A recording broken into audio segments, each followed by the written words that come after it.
Hello, everybody. Welcome to Tadaima, Terrace House Podcast, your weekly companion to your favorite show on Netflix. I am Robert Scarpanito, and I am joined here by Daily Wilhelm, Konbanwa, Jack Cepeda, Irashaimasa, everybody, and if I cough, I will do it away from the mic. I promise. He's growing a xenomorph in his lungs. It's really bad. I'm not of sorts right now, so forgive me if my voice sounds weird. But you know what? He's a trooper. He's here because he loves you, just like Colin Sparling.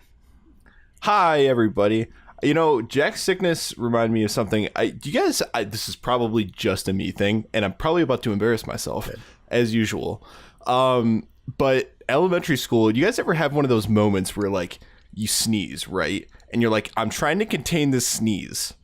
Mm-hmm. But then you just can't, and it just ends up being an explosive fucking sneeze, like snot, like just all over. And you're like, God, this is bad. what a pretty picture you painted right there. No, I embrace the sneeze, my friend. You just like hawk it all over your desk. The secret to sneezing, you gotta dab. Yeah, you gotta dab. Elbow, Into your guys. elbow. Even if I would like cover my hands, it's like, oh my God, this is gross. Well, like, you covered your hands. That's your first mistake. I covered my hands? Yeah, you don't. You covered with your hands. Yeah, you got to use your elbow. Inside of the elbow. Yeah. So, and then to that as well, I guess don't go around touching the inside of people's elbows, right? That's where all the germs are. Right. Don't do-si-do. But I'm the only one? Okay. This has been How to Avoid Flu Season with Tadaima. Tune in next week. So where what we kind of talk about sneezer rabies. are you, Colin? Are you saying you're a... Robert has heard my sneezes, and sometimes they're no big deal. Sometimes it's just like and I'm able to control it. Other times it's like, oh my God, buckle down the hatches, like Jesus Christ, we're all gonna die. Like a dad sneeze. Yeah. Oh yeah.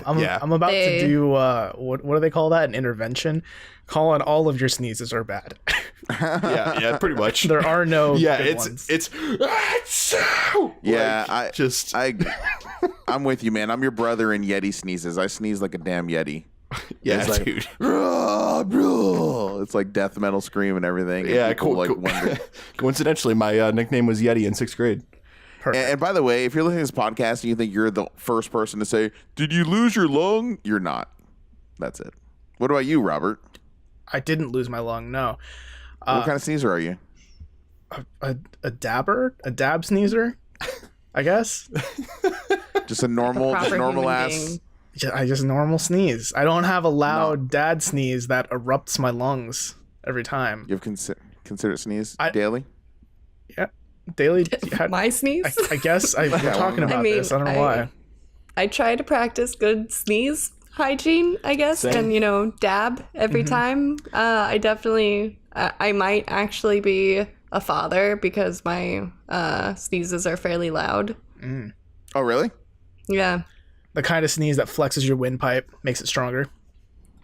Yes. Yes. So that I always thought that the big old dad sneezes were a way to divert predators from offspring. Kind of the first defensive mechanism. Yeah. Mm-hmm. I think I could scare a bear away. I think if I had to. With the sneeze. I think so. Is that a bear? Quick, tickle my nose with a feather. I need to scare Dude, it. how did you get them sick vocals on that song? Oh, dude, I made myself sneeze over it.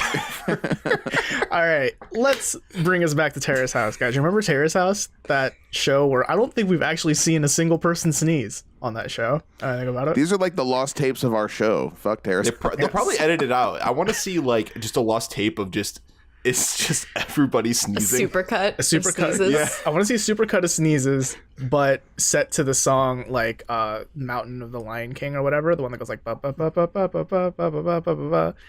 It just gets louder. Yeah. Oh my God. Anyway, so on today's episode of Tadaima, we're going to talk about the lost tapes of Terrace House. For those of you who don't know, the Terrace House official YouTube channel uploads every week deleted scenes of each episode. So if you were to watch an episode live in Japan, you could check YouTube later that night and see the scenes that didn't make it into the cut. And frankly, friends, family, Terrace House fans all over the world, that show has committed an injustice.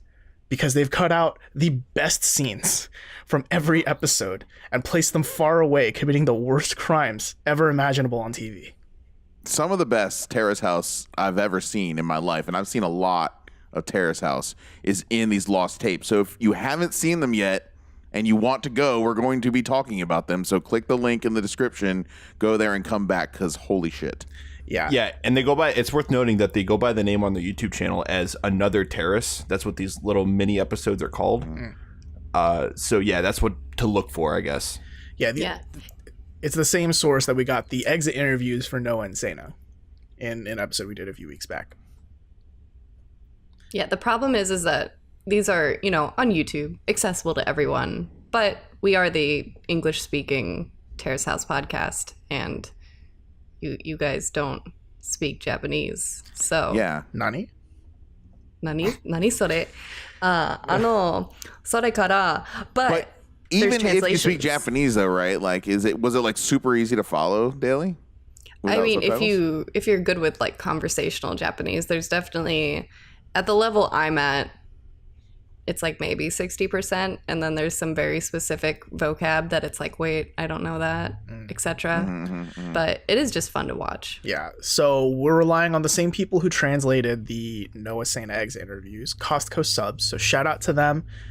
Check them out. They translate all of these. They're like so diligent and cool, and it's just awesome that they're doing this out of the bottom of their hearts. It's Arigato. cool. Yeah, hey, he speaks Japanese. Hey, we can all go to Costco. Exactly. Yes, Costco. Yeah. Man, that's Don't need the card. that's a deep cut for boys and girls in the city, people. So let's kick things off by looking at one of the first ones that Costco subs translated, a deleted scene, or what's it that the show calls it, a moment of unseen footage or something like that. Yes. Of week 29. This clip is called Brotherhood, translated by Gabweeb and Coma. And this came out during episode 29, Confessing Love at the Chapel, which, I mean, I guess we should say at the top, spoilers for Opening Your Doors. We probably realize that by now. This coincides with the episode where Shohei just gets fucking dumped at the church after he does a deep bow to ask Santa out. And this scene continues on that moment where Taka and Shohei were having a bro cry drunk session together at that restaurant, and I think all four of us have said we'd love to see more of that scene, and lo and behold, it is here. There it is. There's more. It is amazing. So it opens with Taka, and it's like they had just finished crying, and Taka's like, we need to commemorate, let's take a selfie together. A 31-year-old Japanese man said, let's take a selfie. It's amazing. It's cute. Yeah, it is cute. And I never would have taken Taka to be that kind of guy. Yeah, like the on-screen thing was Brotherhood, the on-screen title, and it really felt that way. It really felt that it kind of exemplified how close they had become and how easy they were to talk about things that were maybe kind of painful, like Noah. Yeah, because I mean, they were ragging on Noah pretty hard. Yeah, because I just want to remind you, this is the dinner talk where they went deep. They talked to, like, Shohei was like, watch me, I'm gonna make you proud, Taka, as I travel out. They bared their souls to each other, and then they shat on Noah, but we'll get to that. So Shohei brings up Aya, because this is during the time when Taka and Aya were maybe going to be a thing, we all thought, right? And God, remember that, guys? Yeah, I know, right? And it crashes and burns so hard. But Taka's saying, well, I don't know. There's a part of me that's baffled. I don't know what to say to her. I don't know how to engage her. Which, in my eyes, I was kind of like, at this point, he probably knows about, what's her name? The girl that he actually ended up dating. Reina? Or something? Oh, gosh. Reina? Is it Reina? I think it might Reina? be Reina. I know she's like a runner-up to Miss Universe for Japan. She's very popular. Oh, really? Uh-huh. Wow. Oh, really? Well, but yeah, I figured like this is 3 or 4 weeks before he goes to have dinner with her and they start dating. So like, he's not even telling Shohei about this, Yeah. Yeah, it's just a little. I feel like it was probably the production company, like the production people, producers. Yeah. I feel like a lot of them, they just decided to cut a lot of that out. because the way that he even put it in the lost tape was like, he was like, I'm just baffled. I don't really think that she likes me. I can't imagine, her liking me. It kind of was putting it off on her versus like, it was clearly that she did like him and that he needed to make some kind of reciprocating move while he was just feigning that he was not even aware of her liking him whatsoever. Mm-hmm. That was kind of his alibi. Right. And then Shohei brings up that he had just gotten over a fever. Apparently he got a shock fever, I think is what he called it, after he got rejected by Sana, which I'll be honest, like he crashed and burned so hard. Kind of makes sense. Yeah. It's rough. Yeah. And then they move on to talk about Noah. And this is great because they both agree Noah should have been upfront at first about his interest in Sana. You think? Mm-hmm. Whoa. Yeah. You think? I mean, take. all of us were shocked. I don't think all of us were like, "What the fuck?" Like they've interacted maybe like twice On camera. on camera this entire time, and even some of the house members were shocked. We're like, "Whoa, what?" Yeah, it leads to a discussion about how they're like, man, Noah really doesn't do anything. He has no passion about anything, not his work, not his love life, not his dream to become a pilot. It becomes this all-around dunk session, and it's so good. It is. It's great, and I was shocked that, that Shohei was the one telling Taka that Noah wasn't showing up to Wakadori. Mm. I'm like, how did Taka not know about that? That's what I was wondering too. Like, does he maybe not work there with Noah? Maybe they have like differing shifts, differing schedules. Well, My thing is, I think he knew, because during that whole conversation of Shohei talking to Taka about Noah, Taka seemed kind of uncomfortable to gossip, to say things, especially definitively negative things, other than, you probably shouldn't do that. That's kind of bad. I think he just had kind of like washed his hands of the whole situation with him after the experience with Yudai. It's like he can't go saving these listless young men. Listless. He seems a little old-fashioned in that sense. Maybe that's part of the whole like not wanting to gossip, right? And to comment on Wakadori, I do think that Taka only works there part-time during the off-season, right? And this is that would make like sense. Peak winter, right? Like he's snowboarding AF. Okay. Yeah, that's what that's the only explanation, is that they're not there, like, kind of at the same exact time all the time. That's at least what I think. And this conversation ends with a really, like, I would call this an extremely Japanese interaction, where Shohei says, man, Noah is handsome, and if Sana likes handsome guys, man, then it's all over for me. And Taka's like, I mean, girls generally like handsome guys. That was rough. And that was rough to hear. And basically, Shohei's just like, handsome guys. So sold this. Huh. Dude, that was sad. Sold this name. That was hard to watch. And then it just ended. Yeah, I just didn't understand, because like I think Shohei's handsome. I don't think he's bad looking. I definitely think that Noah has that like very in vogue like hafu look that maybe girls like Sana are into, but it was just like, I feel like in that moment you're supposed to be like, no, you're good looking. So she was into you too. It was just different things that she wanted or whatever. Guys are not Whereas like Taka that. was just like, yeah, she likes handsome guys and you're not it, bud. Yeah, that's exactly how guys are. That was accurate. Straight with shot. a lot of interactions I've had with my own friends in the past, whether or not they want to hear it. It was just like, oh, this is how it is. Mm-hmm. But for me, this scene was pretty much, I mean, we're going to get to some crazy shit here on this episode, but this scene was the most like deserving of the supplemental content tag, I guess, because it was mainly them just talking about some of the stuff that you wonder if they talk about, but you don't really see on the show. Like, well, clearly, the house is going to be talking about Yui scolding Noah, but they just don't have enough minutes per episode, right, to show all that. So that's what this was good for. Yeah, for sure. I want to move us on to the next deleted scene, the next lost tape. This one also happens during week 29, same episode. This clip is called "How's Your Job Hunting Going?" Translated by Coma, subtitles by Gabweeb. Thank you again.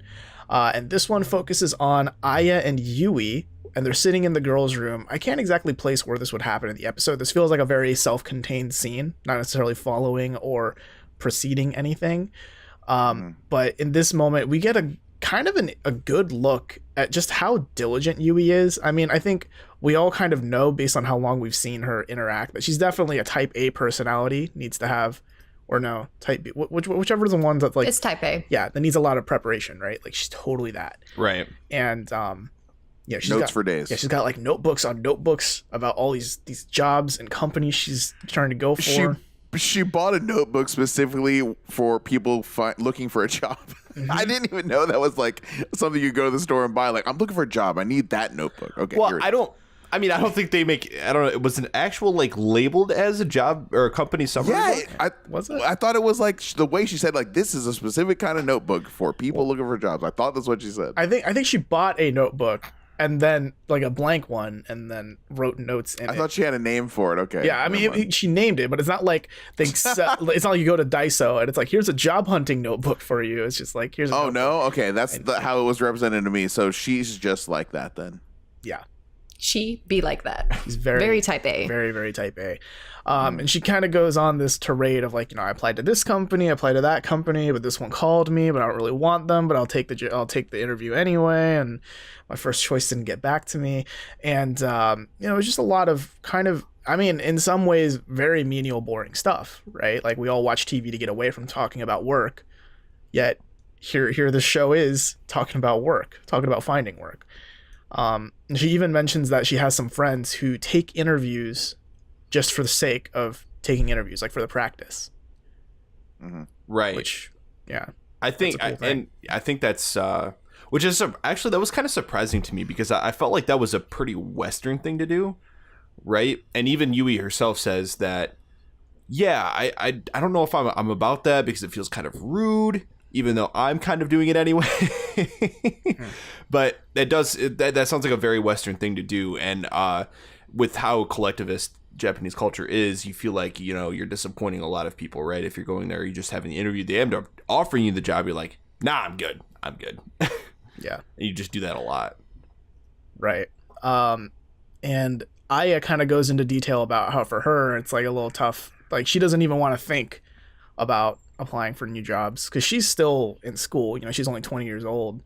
But she reveals something that I don't recall this being talked about or mentioned on the show. If it has, maybe only once. But her parents own a grilled meat restaurant, a yakiniku restaurant. Really? And Yeah, we saw that in her. her like, Well, maybe we didn't know about like her parents owning it, but like her like brief glimpse before we met her, she Yeah. was working at the restaurant. And I did wonder what happened to that because it seemed to be like that she worked at, or not worked, but she's doing school and figuring things out. So I guess if it's her parents' restaurant, then she can kind of be like, I'm on Terrace House. Can I Bye. stop working, please? Bye. yeah, that makes sense. It's just I don't think it was ever explicitly said like this is my parents' restaurant until this extra scene here where she reveals that like her parents might want her to take over the restaurant after she has experience with other jobs. Interesting. Right. Yeah. It was a good heart to heart moment overall, just seeing them interacting, when they're alone, and kind of kind of just a friendly moment, in the girls' bedroom. The major takeaway I took from this, and I want to talk to you guys about it, I want to pose it to the table here, was like the surprise to me was that as ambitious as Yui is, and Mayu as well, they were talking about kind of like the end game is what I hear to this referred to a lot, and they were like, yeah, I guess ultimately career wise, we want to go to college, but then they all said they want to like get married and become housewives essentially. I was like, oh, like okay, Yeah, like, they came at it like that would be the life sort of yeah thing. That's how they talked about it. I don't know. I don't know about you guys, but like the end game is like a term I hear a lot. Actually, like some of my coworkers in several jobs I've had before, females specifically have been like, no, we're here. Like I've heard this person, I know this sounds crazy, but they said, no, we're here to meet a guy so that we can get married and be housewives. And I just want to know what like your guys' thoughts are on that. I guess I'll just leave that on the table and walk away. Well, it's not really so much as surprising because, you know, Japanese culture tends to lean really traditional. You know, the traditional, like, you know, guy goes to work, woman stays at home, does house chores, takes care of the kids, blah, blah, blah, that sort of thing. Salaryman. Yeah, the salaryman sort of deal there. And in some ways, they still have a lot of those values, depending on who you are. But I don't think that, I don't feel personally from my own experience that that's as prevalent here in America. I think a lot of people take pride in their independence a lot of the times. You definitely get those occasional people that are like, I'd rather just, you know, stay home, take care of the kids, and just be a stay-at-home wife or what have you. But it's not, I just don't feel like it's nearly as common. You know what? I would have agreed with you too, and I guess just in my own anecdotal experience, I feel like the ones that are vocal about it, like the ones that don't really say anything about it, I don't know, right? Because they don't say anything. But the ones that are vocal to me about it are like, no, this is a quote. Okay, this is not my quote, so don't get mad at me. The quote I heard was, "This is every woman's endgame," and I was just like, "What? Yikes! Like, yeah, like what? Don't speak for me. Right? Please right? don't. That's speak what I for want. me. I want to hear your guys' like retort to that. I guess. Yeah. I remember sitting in a class in college, and I forget how it got brought up, but at one point they were talking about how previously, like, women going to university, it was the expectation of like, oh, you're there to like, you can learn something, but mostly you're just there to find a husband. And that was like the belief in like, you know, the 50s, 60s, etc. Japan, however, and I don't think that's definitely not the case today. I think it's fine if people want to do that. I mean, work can be, it's not for everyone, just in the same way that staying home isn't for everyone, you know. Individual choices definitely don't speak for everyone and say like everyone wants to do this though. Right. But to say in Japan, I was watching Agretsuko, which is also on Netflix and is also really wonderful.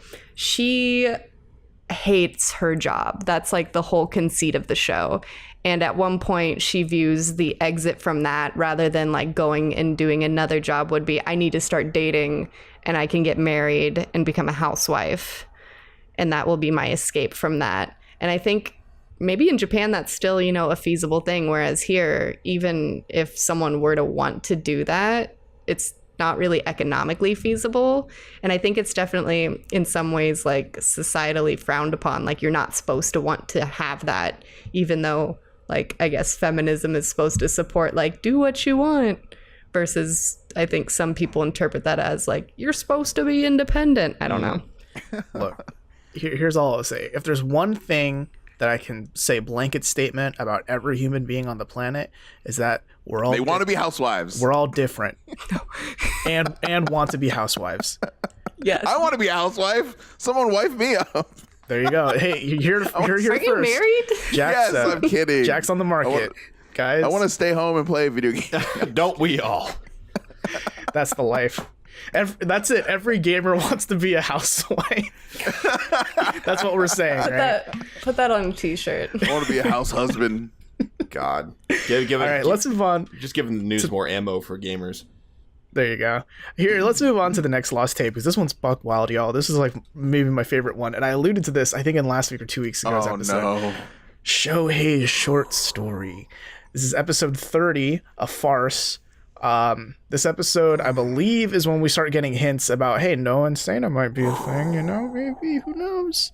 And they're have all the people in the house, Taka, Shohei, Sana, Aya, Yui, they're all getting drunk, they're having fun, eating dinner, and Taka's super fucking hammered because he's like slurring his speech, and he's like, guys, I think Shohei is such a cool guy. He's the life of a party. Tell us a story, Shohei. Are they all sloshed up? I think they've all been drinking, Really? Okay. but Taka is easily the drunkest. Oh yeah, So He was pretty fun. It's just to paint the scene here, right? It's just Shohei and Taka on one side, and then on the other side is Sana, Yui, and Maya. Aya. Yeah. So everyone's asking, hey, Shohei, tell us a story. Tell us a fun little story. Did Taka, like, was he primed on this story, or was it just literally like, hey, tell us something crazy? I don't know. I really don't. Or did don't. he know, and was he getting him to say it? I could imagine Shohei being the guy that has like a couple stories. Like the delivery on this story is very well practiced, though. Oh yeah, he's told this fucking story before. I mean, he's a singer-songwriter, right? Of course, he's a man of stories.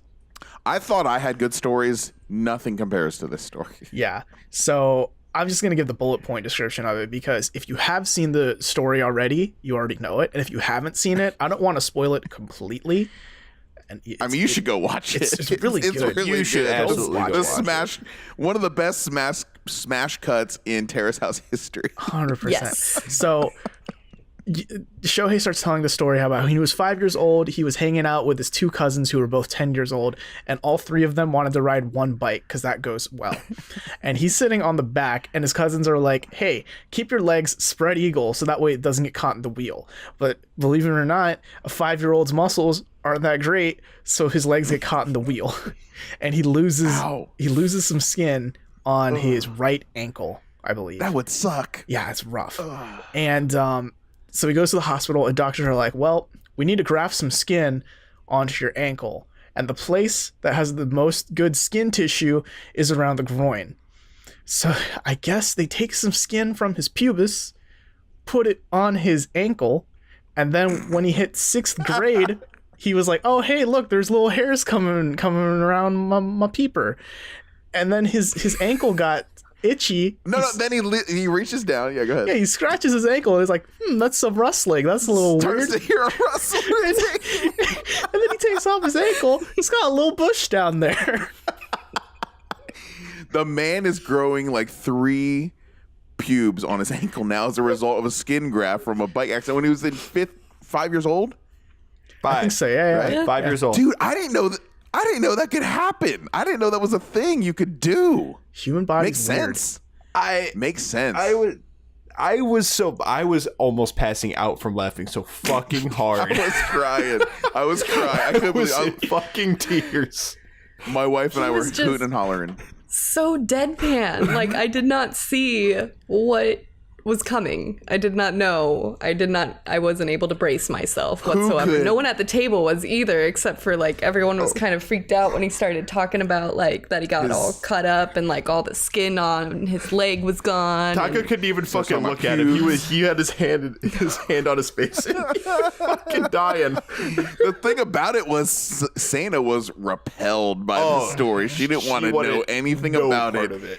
The only thing that made this better was that when Shohei was like, and so now I have pubes on my ankle, and they're like, Yui's like, can I touch it? I want to touch it. I need to emphasize, Yui said that with a face as if she's never been more sure of anything else in her life. Oh, yeah. Oh, she was in. You could not talk her out of touching those pubes.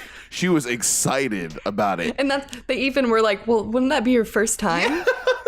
Yeah. He's like, are you sure you want to touch him? It's pubic hair. And she's like, yeah. It's not just leg hair. How is that a question? Dude, come on. And then they smash cut to his ankle, right? He's like, here, do you want to see? Do you guys want to see? And then they pull it, smash cut, and it definitely looked scrotal. That's all I'll say. Scrotal. They used that word too. They used that word before because it was like, wait, you wanna touch it on the ankle versus the scrotum? It's like it'll be your first time. All I'm saying I didn't know. What I'm saying is at parties there are party tricks, and then there's scrotum ankle above it.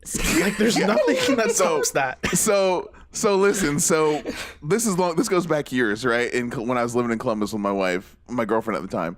So we were talking about like the word dank was like big, like dank memes or whatever, dank. And then we started talking about, I don't know what prompted this at all, but we started talking about ankles, and I was like, dang, those are some dank ankles. Dankles. Those are some dankles. And she goes, what did you say? I go, some dankles. And she goes, I don't know what a dankle is, but I don't have one. And now we know what a dank ankle is. Thank you, Shohei. Shohei. Now we have the visual to go along with the term. A dankle. There it is. That was a dankle, all right. All right. And I'll never unsee it. It's some things you can never unsee. It's like that dude that grows a third fucking nipple. Yeah, I mean, it's up there with that. I mean, did they take it from the scrot and put it on? I thought it was like his side. I think it was supposed Because to be he was like patting like around, like he didn't like touch himself or anything, but he was like patting in the groinal area when he was describing where the skin graft was taken. So I was pretty confused It was like as to the science behind this. it was like inner thigh, lower pubis kind of. So the reason why this is cut probably for content, right? Like it's a little too adult. That would be my guess.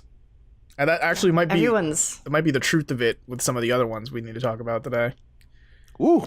People be drunk. Same. I say let's move on to the next lost tape. Last Night, Last Kiss.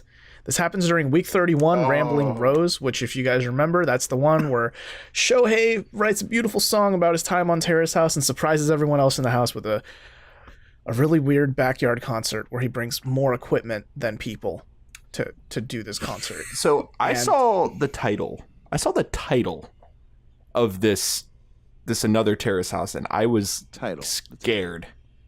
Yikes. I was like, oh no. Oh no. Yeah, so this video was also translated by Coma, subtitled by Gabweeb. Thank you guys again. And so in this, I kind of want to skip the first half because it's a little boring. It's just like, I assume it's after the concert, and it's the 6 people in Terrace House plus the 2 bandmates, and it's kind of like this weird back and forth, like it's a very awkward back and forth Q&A session between the members of the show and the members of the band. And Yui's leading. It was an open session, right? It was a open session Q&A blind date essentially. Yui's on the prowl. She can't wait for Shohei to leave. Yeah, because she's waiting for Shunsuke. It ends up being, but.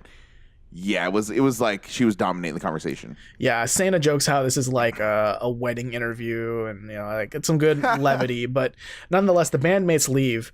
I don't remember their names. Their names show up on the screen, but I'm like, I don't need to care about you, and they leave. The rest of the band. Yeah, and now it's just the 6 main people. This is presumably Shohei's last night. And, there are a few jokes kind of thrown around. I think Yui asks him, who do you think is going to be the one that's going to miss you the most when you leave? And Shohei's like, oh, obviously Sana. And, it's a fun, cute little moment. And then he does I never thought I'd see this again, but he does the hot grab. He tries to lunge for her. He tries again. So he knows So here's the thing. He knows Noah and Sana are together now, and Noah's right there. Like they're dating at this stage, are they not? No, they're not yet. I think this was still in interrogation land when Yui became Phoenix Wright and was like, but where did you go during the camping trip? Yeah. So it wasn't established yet. Because I thought that Noah told Shohei he kissed her at the very least. No. He knows they kissed. He does, but this is also isn't this the party where they all get drunk and the vomit kiss happens, or did that happen before? No, that happened before. Okay, never mind. The scrotum night, maybe. Yikes! Yeah. Scrotum Who knows? But that was the night of Taka's birthday. Okay, we're going back here, right? But all I'm saying, yeah, that's right. But all I'm saying here is that Shohei, when he goes to lunch with Santa, he knows at the very least that Noah likes her. Mm-hmm. He knows that they have kissed. They didn't come home that night, I think.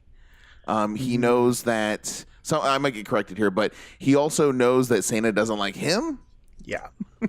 Yeah, that's definitely the underlying. It was just like there was multiple reasons why going in for an unannounced, uninvited kiss was another bad idea. It was. And another one. He kind of said, oh, it's nothing sexual. It's just like a goodbye between friends. And it's like, nah, dude. No. Nah. Not on the mouth. Not even really on the cheek. Like just a nice Christian side hug. Yeah. Is all they needed there.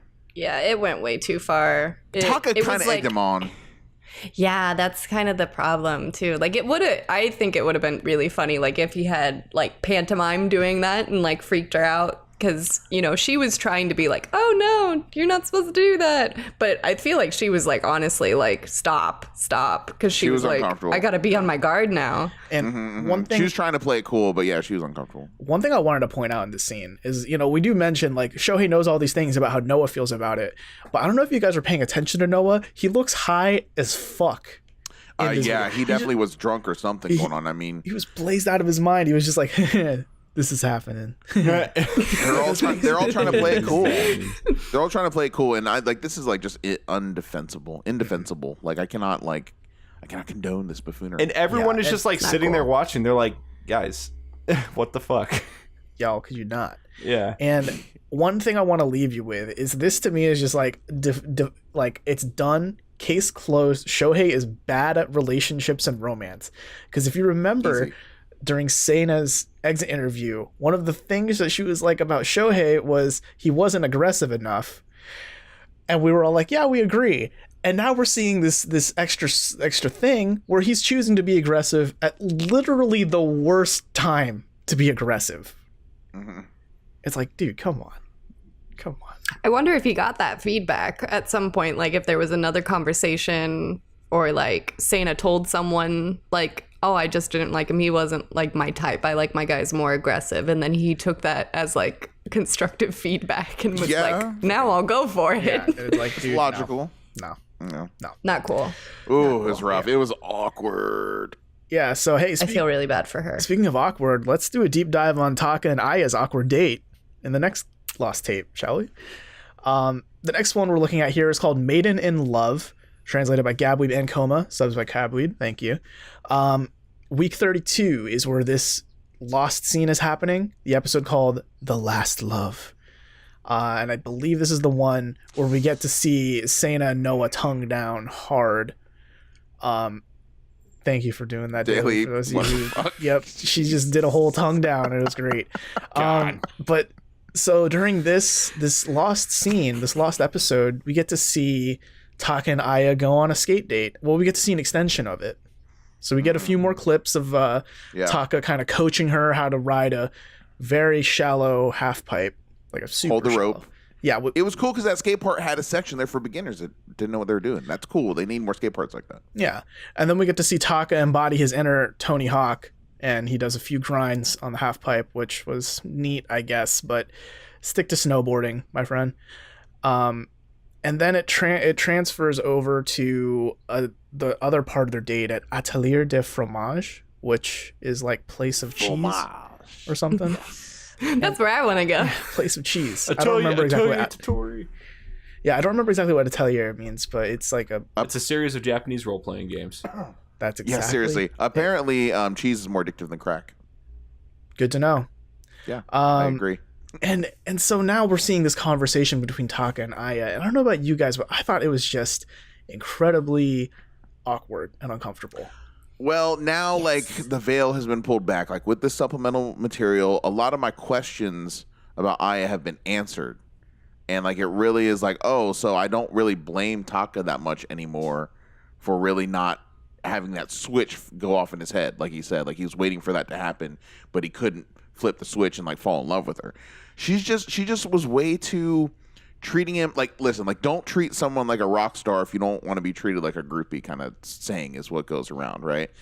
And so she, like, idolized him, and she's, like, very overt with that. And so it was really hard for him to look at her as an equal because she kind of raised him up above her and was like, why aren't you eating? Oh, because I'm so nervous. Why are you nervous? Because I've never eaten with someone so cool. I can't believe she vocalized that. That was a bit much. It's like, what are you doing, girl? Like, I want this to work for you. I was pulling for you. And she just kind of blew it, like, on that one. So now my questions are answered, and I feel bad about it. But talk about, like, you know, top 10 things not to say on a first date. Right. And I actually, like, now that we know that they don't end up together, it kind of gave me new perspective on, like, if you, like, reading Taka's body language, he kind of gives that sort of read, right? Where he's just like, I can kind of tell that he's not actually showing real interest in her, you know, especially after that whole line about, you know, you're so cool. And he's like, well, like, why are you nervous? Like, it's one of those things where it's like awkward and it feels kind of one-sided. And that just feels like a situation where he's teetering. He's at least on the fence about whether or not he even likes her. It's too much. Yeah, it's too much power almost too soon. Right. Like he's holding all the keys to the castle. He's got everything. You know, it's totally up to him whether or not they date when you say things like right. And it's Yeah. the chase is pretty much completely on like him. Like he's like there's no chase there. It's all like she's just waiting on him. Yeah. It's like the polar opposite of Ami. Yeah. And, Right. And what I thought too was kind of just a bad play on Aya's part is I think toward the end of the conversation, she says, you know, it's the whole like, oh, I've never eaten with someone so cool. And she continues that by saying, you look so cool right now. Normally at home, you just look like an old man drinking beer. So it's like there are two extremes. Either you're an old man drinking beer that I don't want to deal with, or the super cool rock star where you're on this pedestal that I can't touch. And it's like you can't be in a relationship really with either of those two people. Can I say too, like the worst thing you can do when you're on a date is just sit there and not eat. I don't care if you're a guy or a girl, like go hungry. You know what I mean? At least fake it. Like eat a little something. I don't also, just me as a dude, I don't appreciate it when people just order like a little side salad as their entree too. Like, I know you're hungry. You want this pizza. Let's do this. Right. You want this. Yeah. She wanted it all right. I mean, a little too much, I guess. And also, just while we're on this topic of like, oh, I can kind of see where Taka's coming from, do keep in mind that I think it's at this point, before this date, that Taka gave her like a birthday gift that was pretty like romantic in nature. Yes. So he still did kind of lead her on. We can see why he didn't fall for her, but I still kind of fault him for like giving her such a good gift, despite For sure. knowing she isn't the one. Yeah, maybe he was just trying too hard, and I'd completely agree with you that he led her on. But I think in that way, maybe he was trying to make himself like her. You know what I mean? Yeah. Like he was kind of going through the motions and seeing like mentally if he could get it, and emotionally if he can get in that groove, but it just never really hit, obviously. And and clearly he had underlying feelings for someone else out of the house. We all learned that later, you know, but he was testing the waters, and maybe he didn't even know that he wouldn't like her as much as he didn't end up liking her, if that makes sense what I just said. But he put out he likes Garu girls, right? Did I say that right? Garu. Yeah. Yeah, he likes those girls. And then here you go. Hey, Terrace House producers, hear you loud and clear, Taka-san. Boom, here you go. And nothing. All right, guys, buckle up. Things are about to get buck wild. These last two. We are learning. We are earning this explicit tag. So put the kiddies to bed with these next two. Holy shit. These next two are so insane that if they had joined the actual Terrace House cut of the episode, it would not be it would be a wild X-rated show. Yeah, so seriously, look both ways, make sure the kids are put to bed, make sure the coast is clear your browsing if you're history. driving, put on Baby Shark if you're in the car right now, turn this off and come back to this later. Yeah. So without further ado, let's talk about he has some strange habits. A special little video featuring Taka, Noah, and Shunsuke. This video, we gotta go slow on this because this is so dense. Oh, it's so dense. Yeah. So Dense is a good word. I had to watch this. I had to rewind it like 3 times to make sure I understood. I got what they were saying right. Yeah, right. I'm still unsure if I understand exactly what they're saying. Yeah. But this video was translated by Seiyan Koma, subtitled by Gabweeb. Thank you guys so much. And this is happening during week 33. It's someone else, and this is the episode where we learn from Taka that, hey, I like a girl outside the house. Bye, Aya. Also, I want to marry her. It's not you. I don't like you, but I want to marry this girl because I can see a future with her. And he drives it home. It's great. So in this scene, it's another one of the closed scenes that just kind of, you could put it in pretty much anywhere in the episode. And Taka, Noah, and Shunsuke are having dinner at a restaurant. Looks like one of those grilled meat, sit down on the floor table kind of places. And so this is early in Shunsuke's run. This is the first time we've had a bisexual, or at least bi-curious at the time, person on Terrace House. And Taka leads the conversation, and he's like, so, what's it like being attracted to guys? Like, do you have funny thoughts when you shower with them? Like, what's I couldn't. about? This came off like the start of this episode came off kind of shitty because We need a whole other hour Yeah. for just these two. Yeah, because Noah and Taka are sitting on one side of the table. Across from them is Shunsuke, and they're basically like, or at least Taka is sitting there basically cornering Shunsuke. They're drunk. He's in the corner, by the way. Taka's in the corner. Right. Well, he's literally in But the still. corner, but they're cornering Yes. Shunsuke. But also, they've definitely been drinking here. Oh, totally. They're Yeah. all pretty relatively tipsy. And basically just starts picking all these questions at him about his sexuality. And it's kind of gets really, really personal. And you can tell that Shunsuke looks kind of uncomfortable. And it's like, dude. So the first question was, right, like, how can you not, I can't, see, I'm going to fuck this up. But it was something like, how do you feel when you see a naked guy? And was it like, did he also ask him, like, how do you not know if it's a guy or girl that you like? Did he Well, say so something like that? no, the first question was, when you go to the hot springs, you go to the onsen with another guy, do you have weird thoughts about them? Okay. And I actually I do commend Terrace House for like putting this on YouTube, because I think it's actually kind of vital for people who are bi-curious and trying to figure themselves out. Because sure, this line of questioning is a little bit too pointed, but at the same time, you can see someone live kind of trying to parse their own thoughts out, figure out who they are, and identify their sexual identity. Where you see Shunsuke kind of saying like, I mean, you know, maybe I subconsciously think about it because I'm consciously trying not to think about it. You know, think about guys in that way. So also, though, like, I think also to add value to this, I mean, I just think there's a lot of questions from both sides, right? I think that Taka was asking genuinely because he was curious. It wasn't to, like, shame him or make him feel bad or anything. And that's what I took away. I mean, he's drunk, so he's, like, less inhibited. And he's like, I really am wondering these things. Like, what's that like, you know? He wanted to answer those questions. I don't think asking questions is bad. I think first establishing, like, are you comfortable with this line of questioning, like establishing that, because I definitely think that there's this undue burden on queer people where it's like, then we have to educate everyone else about what is okay and what's not okay and what are our lives like. I hear you. That was 5 beers ago, though.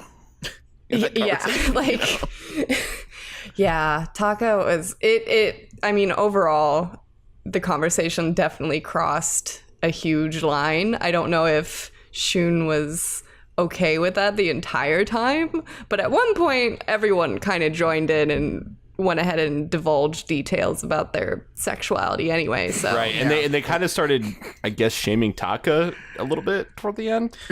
Yeah, At the very end, I guess. Yeah. let's build a road to get to that. What are some of the revelations on the way there? So Noah also follows up by asking, so when you watch an adult video, when you watch a porn, when you watch one of those, do you look more at the girl or the guy? And again, you know, Shunsuke gives it like kind of, I mean, it's the girl, but also because like society's kind of taught me, like, of course I like the girl. Why would I like the guy, right? And you know, again, that's probably a lot more good insight into just how Japanese culture, you know, views bisexuality, right? So it's I you know, while I agree with Daly that like the consent of like, is this line of questioning good, is important, I think it's also equally important that a show that people watch, that people maybe emulate these people as role models, you know, like, it's nice to have this kind of exposure, and it's actual hard-hitting exposure than just like, haha, he's bi, oh well, whatever, you know? And also keep in mind, too, that Shunsuke-san is trying to also figure this out for himself. He just revealed this to his very close friends, that he might have those feelings, you know? Right. Like, this seems like a very recent thing, you know, based on the way the show's cut. Right. For him. And we get to a point where Shunsuke reveals that he's definitely a sub. Oh man, dude, they're talking about like top or bottom. Yeah, he reveals he's definitely a bottom. Wow. And he has dated. not in the sense of he's getting like pegged or anything. Whoa, like, whoa, I'll go there and say that. We're talking about Sure. the lady is on top. Yes. Oh, wait, well, I mean, isn't it both though? Isn't it? I don't know if he was meaning it in that sense, because I think he'd know a lot more about himself then. So much is said in so few words. So yeah, he says he's the girls he's dated have all been more on the aggressive type because he likes to be led. And yeah, we just go deeper and deeper in the rabbit hole, and see, it sounds like the women he's dated in the past are the assertive ones that can assert their dominance on him. Mm-hmm. It would seem. And then Taka, who prefaces this question with, "I'm drunk, so." Here we go. Bro, You know it's gonna be good. What position do you prefer, Shunsuke? That's about it. It's a great question to ask. And yeah, that's when Shunsuke says, let's I go like around this podcast right now. Let's all yeah, share. No, guys, everyone, I'm a little drunk, so. No, It's fine because I'm drunk. It's fine. it's fine. It's We'll talk about it because we're drunk. And when he says that he likes bottom, Taka's like, yeah, I can see that. Just kind of. He's like, Can you? Yeah, After this whole conversation. Are you visualizing it right now? And perhaps. Oh my gosh. And the last minute of this is just a perpetual series to me of like this can't get any wilder, and then something wilder happens. Just wait, you think this is bad? Yeah. So the next thing Shunsuke says is he volunteers this. He volunteers this out of nowhere. He says, "I'm okay even if they kick me." What? No, wait, that's way at the end. Isn't it? You skipped? Nope. He says that next. No. Okay. Yeah. Wait, yeah, he's next. right. Yeah, Robert's right. There is something that might be a bigger reveal, though. Yes. So meaning that. Okay, what the fuck does he mean? Does he When mean someone like kicks getting him. kicked in the ass, kicked in the scrotum, kicked in the junk? What? Where? In the face? Because there's a contingency online of people that get like getting walked on with like high heels, like all this crazy Step pain on stuff. me, yeah. like smashing people, like Dig your pain. heel in. Yeah. It's pleasure. Oh, I'm gonna maybe chalk this up to a mistranslation, or like maybe there's more to this translation that we're missing. You're pulling that, huh? Maybe. Well, I mean, look, I don't know. I don't want to yuck anyone's kink. All right, everyone has their kinks. You do you. This is a sex positive show. All right. Sure. Shunsuke likes getting kicked. That's all we know. That's what he said. No, actually, He doesn't mind it at whoever's- least. whoever he's having sex with comes in with a donkey, and then it's just he just smacks it on the ass. It fucking kicks him, and then that's how he gets off. There you go. Donkey I don't kicks? like this line. I've of heard thinking. about donkey punching. I haven't heard about donkey kicking. We're throwing in bestiality, and I don't want to put words Jack just said in donkey Shunsuke's mouth. You But said wait. donkey. You brought up the donkey. I know, but But wait, there's more. Wait, there's so Yeah, much we're not even fucking done yet. much more. We're not even This is done. like a It 5-minute gets video. It gets wilder.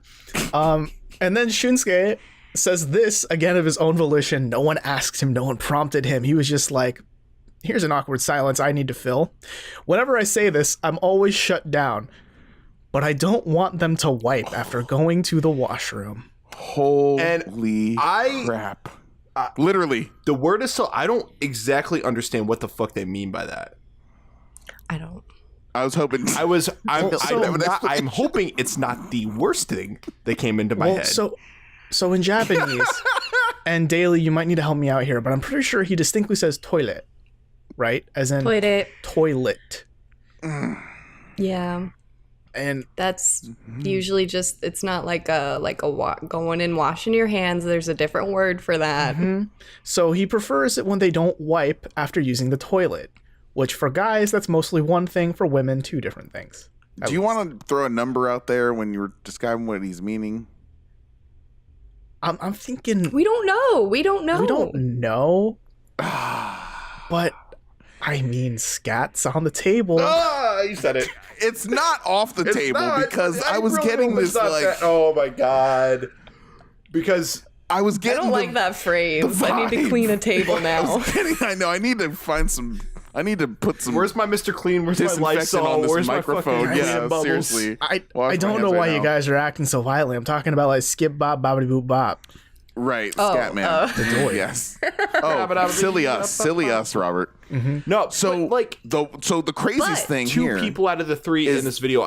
Hold on, just stepping on my line. Well- So the craziest part here is that fucking Noah looks up and goes to Todd, goes, "Me too."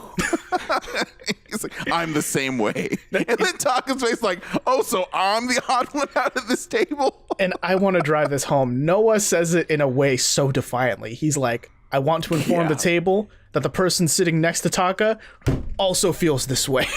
Whoa, your camera like It did. I love the way he said the person sitting next to It was so Tom. dramatic. also, yeah, it was like some Phoenix Wright shit for Oh, sure. The reveal, and so that's a thing, guys. I guess there's also this contingency. I heard this from Howard Stern show where guys like also don't mind if someone's like just been jogging, and that's kind of like what they were talking about too. Like, I would prefer they don't take a shower, but I want to take a shower, but not them. That's some R. Kelly shit right there. I don't want to yuck anyone's yum. There are people who like it. There are people who are into sweaty armpits, guys. That's I'm not judging. reality. I'm not judging. I'm just saying, holy shit, they said this on camera for us to enjoy. So you can see why this was maybe cut out of Terrace House proper. Yeah, you can see. Yeah. I don't think I think we're understanding it the way it is being said. I don't think that there's an issue with translation unless there's a cultural thing that we don't know about. So the thing that, so the other possible interpretation that I took out of this, but I guess it's kind of foiled now since they might have said toilet. The other interpretation that I got was they said, oh, they don't even shower after. So what I was thinking, and he said, and the translation also said wash house or like washroom. So I was thinking like, oh, maybe after they get out of the bath, like you know what I'm saying, where they're bathing other people, and then like how they shower after that, maybe. But you don't. But they skip the. You shower before you get in the then bath. I didn't. Okay. Yeah, you get clean before the bath. Okay, the bath is sanitary, and then you get out and dry. Yeah, then my theory's fucked. Bruh. I think This is. I think what we're saying is Shunsuke is a scat man. Skibidi-bidi. I don't think anyone's saying that, but you. I honestly, That's Daily- gonna stay a Robert I would quote. take golden. Yes, I would take I'm gonna golden leave it there. showers over Scatman. Thanks very much. Whoa, Colin quote. I'm just. We're full of quotes. That's just. For those working on the Tadaima soundboard, here we go, guys. Yes. Let's go into our. Real quick, just my last final thought on that is that I'm actually relieved that a scene like this exists, because it shows to me that they're actually really just being themselves. They're doing shit that normal people do. It's not like this sterilized experience that you kind of get from the final cut. Like, they're definitely adults living together talking about adult shit. And even though it doesn't, again, make the final episode, it's somewhat I mean, it's kind of a disturbing conversation. It's pretty funny, but it's relieving to me that they're just being real. Yeah. Really wearing that poop on their sleeves. So let's go into our Why are last. these visuals, man? Thank you. Let's go into our last lost tape here. This one might be my favorite, and it's definitely a lot less dirty than the last one, which is good. You know, for those of us who are a little bit weak of stomachs. Well, this is still very buck wild and amazing. Buck wild. Can I say something first here real quick? On the link that we shared on this, this video says, the title for it that I'm reading now says, Shun dropped a bomb on the night before they're leaving, ! And then quotations, this is what Shun said, I blank Noah's blank. And I was like, I'm just oh god. Let's go to roundtable. What did everyone think fit in those blanks before they watched that video? Okay, so we have the famous scene that we definitely chose not to be our thumbnail of Shun and Noah bathing together, and then the way that Noah got out made there's no debate that Shun got a face full of Noah dick. Like, we debated whether or not there was like a light smack that was edited out of the sound or something like that. His match was struck, that's for sure. Yeah. So, God, I thought it was going to be, after having watched the previous episode, I thought we were going to have a frank discussion of like, I saw Noah's dick, and then they do some kind of, they're like talking about it. And I would it's thought like, they were oh, gonna yeah. say like that scene when the fucking bath, I was like, oh yeah, there was definitely like a mushroom stamp on Shun's head for Dude. So what's more fucked up, that I saw this sentence and I thought it said, Shunsuke said, I blank Noah's, you know what I'm saying, you know what I'm feeling. He here. yucked Noah's What's yum. worse, that I thought he said that? Say it. What's worse, that I thought they said that, or that I believed it? I was like, Noah, you asshole. Before I clicked the video, I was like, Noah, you fucking sociopath. I thought it actually was a thing, and that's what I was going to watch a video on. I totally Not guessed. specifically that moment, but Yeah, I totally guessed the same thing Daily did. I was like, Shunsuke is just going to reveal that for funsies.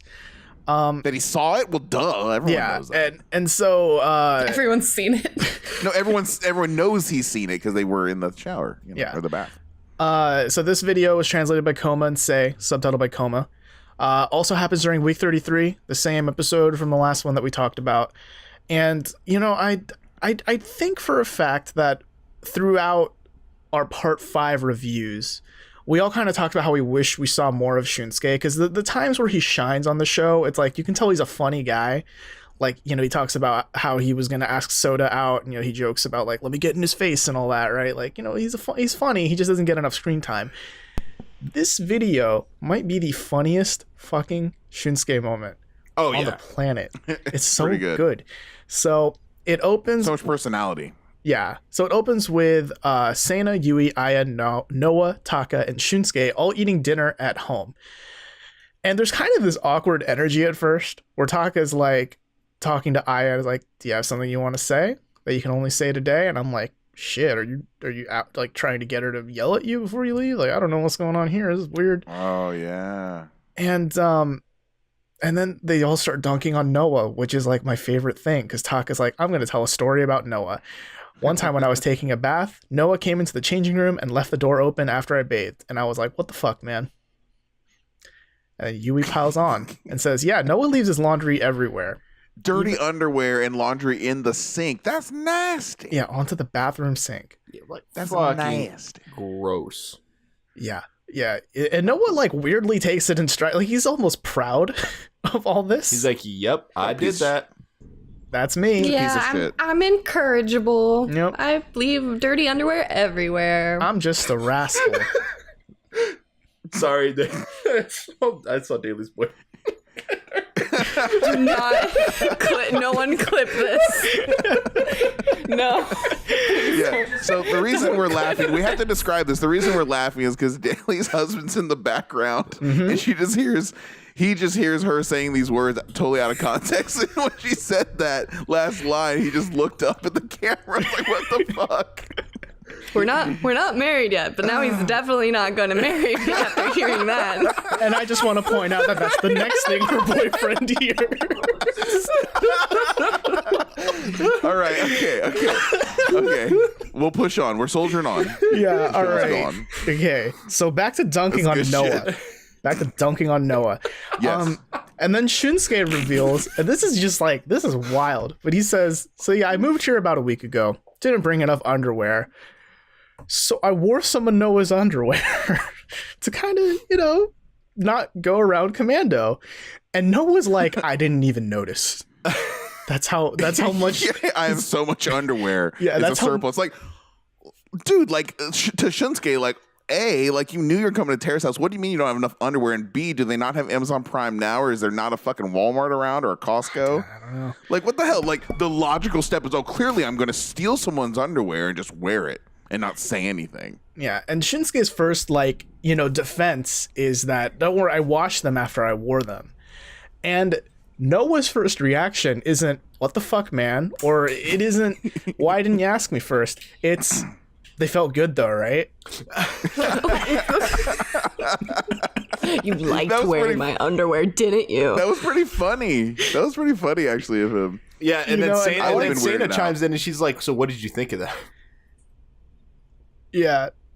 I don't know. It just, throughout all of that, all I could think was, why don't we have a MeUndies sponsorship so we can tie this in? We should. Yeah. Please sponsor us. Hey, sponsor. MeUndies, we know you're listening. Yeah. We talk about underwear a lot, do. actually. It comes up in Terrace House consequently, but I mean, Taka is like a little weirded out by this. Yeah. He Taka goes on this super defensive, like, I would never, ever wear another man's underwear. They can wear mine. I will never wear theirs. And Shunsuke gets he's kind of maybe super defensive. Yeah. He gets fake offended, where he's just like, Yeah. even mine? You wouldn't wear my underwear. But they'd be clean. He's like, but I'd wash them. It's like a clean slate. Oh my God. It was pretty funny. Clean. I liked that. It's like clean. It'd be slate. clean, and Taka's still like, not yours and not yours. No man's underwear. I will never wear another man's underwear. I'm with him. I'm with him on that. Like, Taka's having this thing. He's like, am I the only sane person here? Like, what's happening? I'm the one that stands in solidarity. Listen, dude, this is two examples in a row where Noah and Shunsuke have this biological fluid compatibility. I don't know what I'm trying to say here. All I'm I saying, don't like those words combined. all I'm I saying mean, is they both like the same thing. They both like other dudes' underwear. They both like the non-shower thing. Remember, we just talked about this. look. All I'm saying is maybe if Noah swung for the other team, Dude, they've got things in common. I just would not have guessed on a bingo board. Okay, guys, that's all I'm saying. There was that last scene in that video too of Shunsuke was sitting next to Noah, and Noah like reached over and like patted the back of his neck, and it was pretty affectionate, that moment, and it really seemed kind of like the reassurance, like, yeah, man, you can wear my underwear. yeah, I'd love for you to wear my underwear. Oh, Dude, do you want some to go before you leave? Yeah, that's a party gift. It's like grandma fucking with Thanksgiving dinner. You want a fucking to-go package. And so Do you want me to leave Literally. some? my favorite things here is after Taka is just like, I will never wear another man's underwear, not even yours. Shunsuke gives this amazing fucking face. It's so Odious. good, and so I'm pretty sure we're gonna make it our YouTube thumbnail. So if you're listening to this on your phone, go check our YouTube That's what channel that just is. real quick and just see that thumbnail. It's an amazing face. I love it so much. The fake offense There is was palpable. so much more to Shunsuke. Yeah. And I think Sana is the one kind of intervening and is like, oh, come on, like, just give Taka a break. He's a man who, he's just set in his ways and he likes his own underwear. And Shunsuke is just like, but I want him to wear my underwear. Like, he just really wants it. That was like a Peter Griffin line right there when that happens. I need this to happen, Sana-san. He You needs to don't wear my understand. underwear. Yeah, Sana's like, can we fucking, talk about anything else? And Sana wasn't having it. yeah, it ends with what Daly said earlier. Noah offers to leave some of his underwear behind for Shunsuke, and Shunsuke says he would be very grateful. It's a really nice exchange. Oh. They bonded a little bit before everyone's short time there was over. What we know about these last two videos is that and I'm telling you, I'm inferring, I know, but I know this to be true. I don't have to have seen it. I just know it happened before Shunsuke put on the underwear. He sniffed it. I'm just saying. We're taking it There was there, a huh? sniff. There was a sniff. All right, guys. Well, Sniff. Well, Yeah, On that note, yep. We're gonna end it on a sniff. That should wrap us up here. We went a little longer than I think we expected, but you know what? that's It's all right. worth it because this is just like these are some buck wild videos. If there's you have- tons more too of these B-sides. Oh yeah. So we're gonna go through them kind of throughout, our time here. We're gonna take our time going through and producing more episodes about them. But for next week, actually, we're gonna do a deep dive on Shunsuke Kisoe. Because as we've kind of already alluded to here, he's a funny guy. There's a lot more to him. And we're just going to take a look at his interviews that happened in Another Terrace. He has a whole video just dedicated to him. So we're going to take a look at that stuff and kind of, get to know our favorite funny guy that never got his spotlight. We're going to give him the spotlight Terrace House never gave him. So what we want you guys to do, if you would be so kind, you could follow us on our Facebook at our Facebook group at Tadaima Clan. If you just search Tadaima Clan, you should find it. One of us will accept you in to our loving, warm arms. That was a weird word. okay. it's a hug. So we're expecting. That's we talked about way Giving weirder you- stuff in it's the just show. one It's big fine. So hug. just keep going. True. Yeah, we're giving you go with it. a digital hug, and we want to propose the question to you guys: why do you think these scenes were cut out of the show? Besides maybe some of the obvious stuff, like would you have loved to see these scenes in the show? Do you think it would improve or not improve your Terrace House Netflix viewing experience? You can talk about that on our Facebook group. We also want to shout out the people who are watching us on YouTube. We love that you guys are watching us. We're seeing the numbers, we're seeing your comments, we're seeing your love, and just know that we love you back. And keep watching. Like, comment, subscribe. We want to wear your underwear. We do. Yes, we Send us your will. underwear. Send Robert We'll get a Scarpanino. We'll get a PO box set up here. And Yeah. PU box, more like it. Send us your underwear, preferably before you wipe. And Oh, Jesus. Damn it! You're putting this karma out there, So here's Robert. what really we am. do. We set up a P.O. box, have all these people send their dirty underwear to us, and we never Have all these check, people not wipe their ass. we never and then- check the P.O. box. And then Oh, the so post Jack, it is office about is just wiping like, the what ass. the fuck? Why is this P.O. box smell so bad? Does that qualify as bioterror? Like, I think it depends on how foul the shit is. oh damn it! All right, please wipe your asses. Please don't listen to Robert. Use Yeah, wet, let's wet, bookend wet, this- wipes. Wet wipes are a good route. Yeah, let's We are bookend going this blue this episode. I'm so sorry. with another hygiene tip. Wipe your butts. Just Oh, wipe, man. wipe them. It's like a marker. If you have any questions, comments, or theories you want us to discuss on this show, feel free to email those things to us at questions@terracehousepodcast.com. That's about it. Yeah, you can tune in next week where we're gonna do that deep dive on Shunsuke next Monday. I'm gonna go and play Kingdom Hearts 3 now. This has been Tadaima. Thank you for listening. Itakimasu.